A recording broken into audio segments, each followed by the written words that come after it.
The Seattle Storm, just 3 years removed from winning the WNBA championship, has gone 2 of 8 in their last 8 games to finish out the WNBA season with a record of 11-29. Let's talk about it. What is up, awesome people of the internet? The WNBA season has come to a close, and it's time to dive deep into each team's performance. We're starting from the bottom and working our way all the way to the top. We've already discussed the Phoenix Mercury, and now it is time to talk about the second worst team in the WNBA, the Seattle Storm. The Seattle Storm had a tough season this year, and it was really inevitable. In the offseason, franchise legend Sue Bird retired, and MVP Breanna Stewart left for the Bright Lights of New York. And that left Seattle with just 1/3 of their big three, Jewell Loyd. They brought back Coach Noelle Quinn, who is still early on in her head coaching career. They brought in some vets to kind of round out the team and added some youth and hoped that that would be enough to be somewhat competitive. But things did not pan out as I think the Seattle Storm higher-ups expected it to. And actually, before we really get into what specifically happened this season, let's remind ourselves of the Seattle Storm's roster. So you have the face of the team, Jewell Loyd, who did her thing, averaging 24.7 points a game on 35 minutes per game. She really was the end-all be-all for the Seattle Storm this season. Ezi Magbegor, who I think really had a breakout season, was really solid this year. She was a first-time All-Star. She started all 40 games, and she averaged 13.8 points a game and 8 rebounds. Sami Whitcomb was also a very, very solid player for this team. She started some games, and she averaged 8.7 points a game. Gabby Williams joined the team late, and she also dealt with some injuries, so she only played a total of 10 games this season.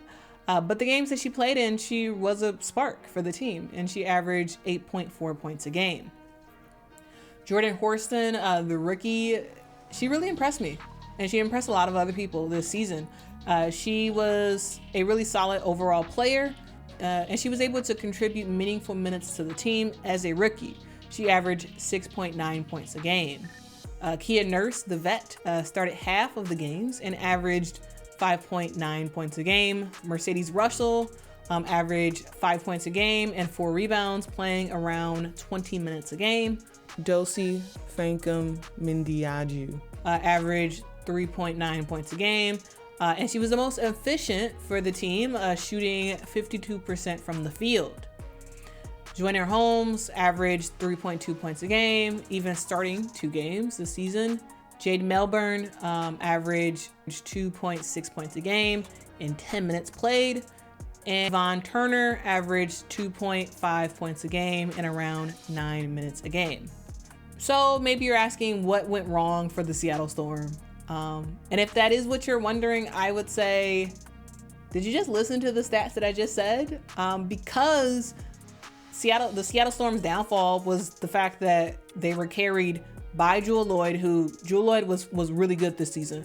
But there was not that much support for her. So Jewell Loyd carried the team. Ezi Magbegor and Sami Whitcomb also chipped in as well. But there just wasn't enough support from other players to make this team viable.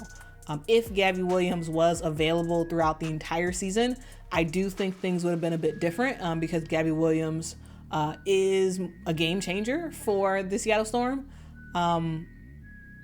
Overall, just the overall weak nature of the roster led to the Seattle Storm being near the bottom in various stats, including points per game, field goal percentage, assists per game, and efficiency.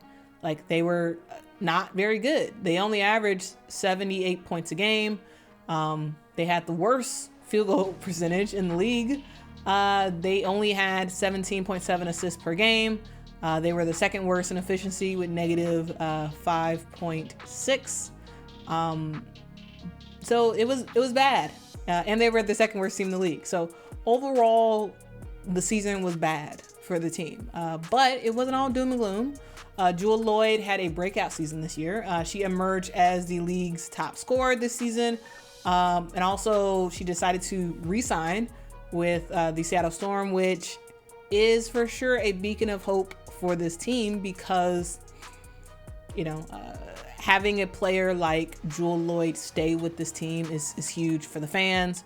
It's huge for possibly trying to get more talent to come to Seattle. So this is a big deal.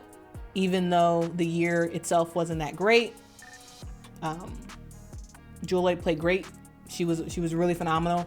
And also she decided to stay with the team. So this is big news. Also, I think Seattle's commitment to developing young talent was evident and it paid off. You had Jordan Horston, who was very impressive in her rookie campaign. You also have Ezi Magbegor, who is not necessarily a young player, but you can tell that she's been improving year upon year upon year. And that was capped off with a all-star nod for the season. And I would say perhaps the best and brightest spot for this team is the support of the Storm's fans. Despite the challenges of the season, the Storm fans consistently showed up, and they ranked in the top 3 for attendance this year, averaging 8,929 fans a game, which is really, really huge because, as I mentioned in the Phoenix video, when a team is not winning and when a team is just doing really bad, one of the first things to go is the fans. And so the fact that the Storm fans stayed with them throughout the season, even though they were not very good, to me that's huge. And the Seattle Storm should be very happy about that they do have fans who are willing to stick with them. All right, so let's look into the future. So the Seattle Storm hold a top 4 pick for this year's draft, which presents an opportunity to infuse a bit more youth to the team. If I was the GM, here is what I would do. I would, of course, bring back Jewell Loyd. Of course, she just resigned with the team. I would also bring back Ezi Magbegor, Sami Whitcomb, Jordan Horston,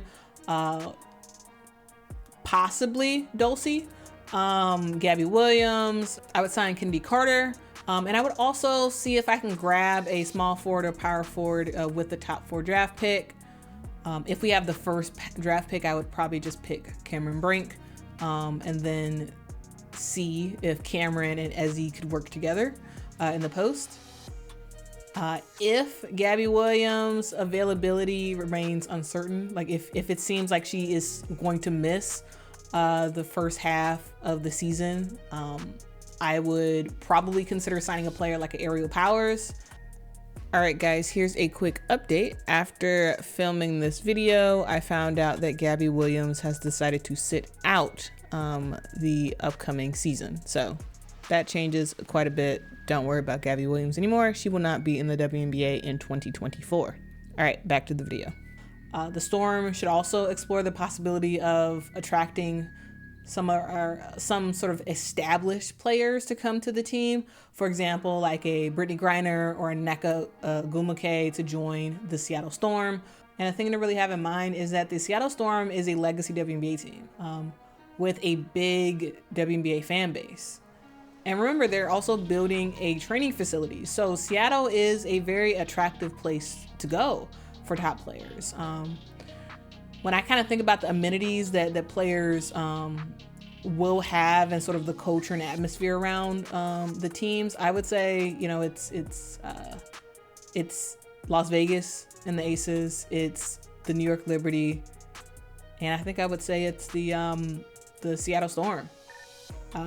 With the fan base, with the support from ownership, which I think is just huge. If I was the Seattle Storm, I would say shoot for the moon in free agency because you just never know who might want to come to Seattle, especially with it being on the West Coast. You could probably get, someone like a Brittany Griner or a Nneka to at least somewhat seriously consider moving to Seattle. Now I will say that I'm not really sure what Seattle will do. I think that's still up for debate and time will tell. But one thing is for sure, if they don't make many changes to the roster, We will again see the Seattle Storm at the bottom of the league again next season.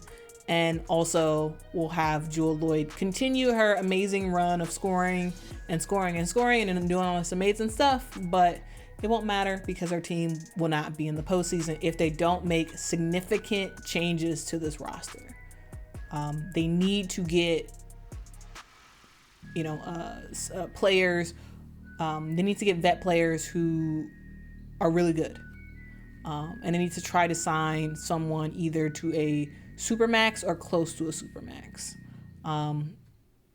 in order for the Seattle Storm to be somewhat competitive. Because while they do have great fans and whatnot, I think you can't rest on your laurels and be okay with being a bad team for too much longer. Especially with like building a new training facility and having all this other stuff coming in. It's a lot more money. So I think you need to make sure that the Seattle Storm is competitive for the next several years, so that way you can get money to fund all this other stuff that the ownership group is trying to do. So yeah, those are my thoughts, and that's what I would do if I was the GM of the Seattle Storm. What would you do? Let me know your thoughts. If you were the GM and you had a magic wand to make the Seattle Storm a competitive team, what would you do? What trades would you make? Any trades? Would you who would you pick up from free agency? Let me know your thoughts in the comments below. Yeah, let's kind of really keep the conversation going, because I've just been really interested in seeing what some of the trades and some of the roster changes that people are coming up with. So let me know what your thoughts are. Share your ideas in the comments, and let's keep it going. All right, guys, if you have not liked this video, please like it and please subscribe to this channel. We are continuing the series with talking about all of the teams from worst to first. So you can just click on the playlist at the end of this video to watch the rest of those videos. All right, guys, thank you so much for watching, and until next time, guys, bye.